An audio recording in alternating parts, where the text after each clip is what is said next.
Welcome back, everybody. Ben Love here. Yo. We're going to go to a little segment we like to call Ask the Semi-Pros. And Semi-Pros. we have a special Yeah. edition, as we have Michelle Janae, a real pro. So it's more like semi-pros and one real pro. Yes, and before we do that, 5 idiots with microphones and one person who knows what they're talking about. Yes, exactly. shout out to John, too, who works at ARC. He has done we forgot a about lot. him. John Talbot. John has helped us all. Listen, he's paranoid. I don't know that he wants his name mentioned on the radio. Well, we love John. Government's after him, man.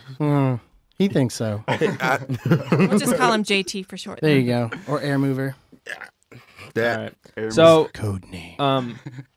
for this portion of Ask the Semi-Pros, I'm a wordsmith. I create my own words. For this, I'm going to get Portion. serious here. For this Exactly. portion. Anyway, Moving on. Michelle. You correct. Michelle is. We're not making fun of you, See, man. now the Mercedes gone. Everybody picks on me. Is that how it is now? I see. No, I'm pretty sure they're gonna pick on You're me. higher on the man. totem We're pole. gonna, He's Michelle. speechless. I have speeches. Michelle is a fantastic networker, as we have heard. So our question today, directed for Michelle, and of course we can all chime in on it, is how should an independent artist network? So, You mean an independent arter?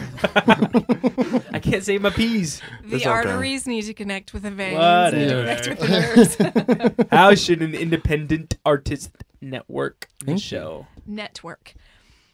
First of all, it's about showing up and showing up real. Of course, you know,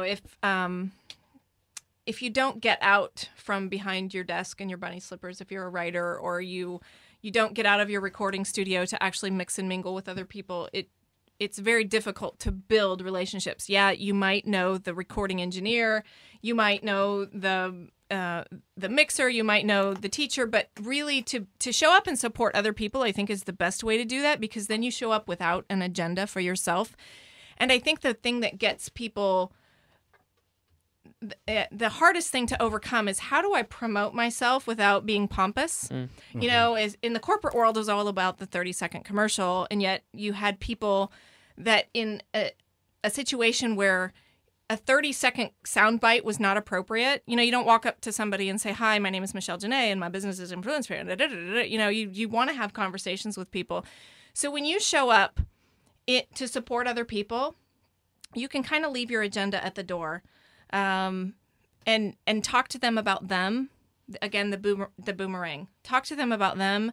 And I think the hardest thing for us as humans, a lot of times, even for introverts, is really listening, because a lot of times the introverts are listening to the voices in their head.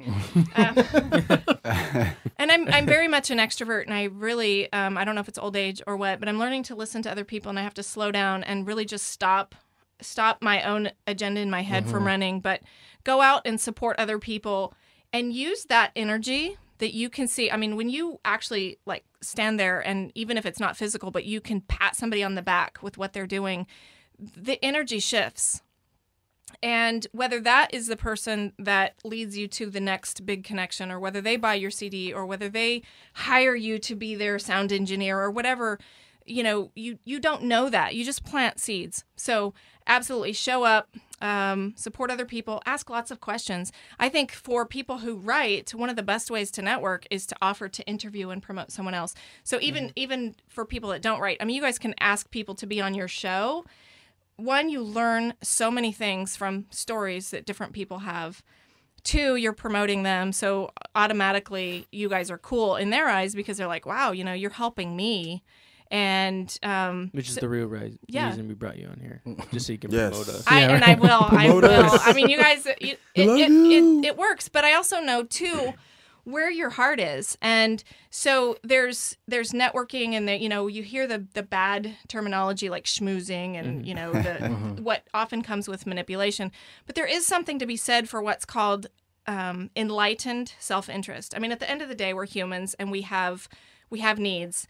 And so a lot of times you do the things in a genuine format because you know that sooner or later it's going to come back and be good to you. It's planting so that you can reap. But again, taking away the agenda, you know, I don't walk up to Turk and say, Turk, you are awesome, when I expect for him to do the exact same, or if I have something planned out. I mean, that's manipulation.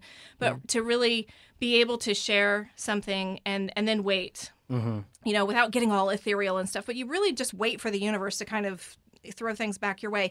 But it's about being active all the time. I mean, you have to be consistent in your relationships, because you can build a relationship, and again, I mean, with social media and with people have problems. Everybody has problems, and they've, like it or not, you're not the first thing at the top of their mind, and that depresses me. But so you work on that, making sure that you're in their sphere of influence, their thought process, so that when they need something that you can actually provide to them professionally, they go, oh yeah, and I can count on her, or I can count on him. So at the artist, the panel, The music industry state of the music panel, Thank you. presented by Creative Music Services. how did you know? From Just Eric exactly Chung. what I was thinking. That was good. Tell us about the statement that you said to serenade you, because that is stuck. Don't with trump me. it. Yeah, dude, that was what that's stuck in my very- mind. Yeah, I like that. So Go ahead. Well, it's interesting because being on in a position to be able to promote other people, it puts you in a unique situation where you can very easily become the target of a lot of junk. And not to say that their product is junk, but you hear, and I'm anybody who knows me knows I love Twitter, and Twitter is 140 characters to say something, develop a relationship, inspire someone. I think we have to remember to be positive, but I get a lot of, check out my music, check out my music, check out my music. And I just think it reminds me, not that the trumpet is a bad thing. I'm actually reading the autobiography, not the autobiography, but a biography of Miles Davis. Okay, you want to talk killer trumpet, killer horn. But that it reminds me of the wake up call in the military in the morning. And What do my, they call it? Taps? yeah, Yeah. I don't know what it's called, but it's obnoxious, and especially when you don't want to get up. And I've had family members do that to me when I'm in a dead sleep. It's like being served a milkshake with salt. It's just not cool. Yeah. I used to work at Dairy Queen. It's a true story. Yeah. So it's that trumpeting that starts to grate on your nerves because there's no musical quality, there's no relationship, and so what I tell people is don't trumpet, serenade. Well, because it's like when you trumpet, it almost feels like you're immediately asking for a favor right out the gate. Yeah. Play my music, it play my becomes music. all about them, and again, a relationship is built on this synergy where people can help each other. And sometimes we still don't know how that help is going to come. Sometimes it might just be the pat on the back that you needed that day, not a signed contract. So, but that person might know somebody that knows somebody. You just don't know. So getting rid of that agenda is so important. And call me and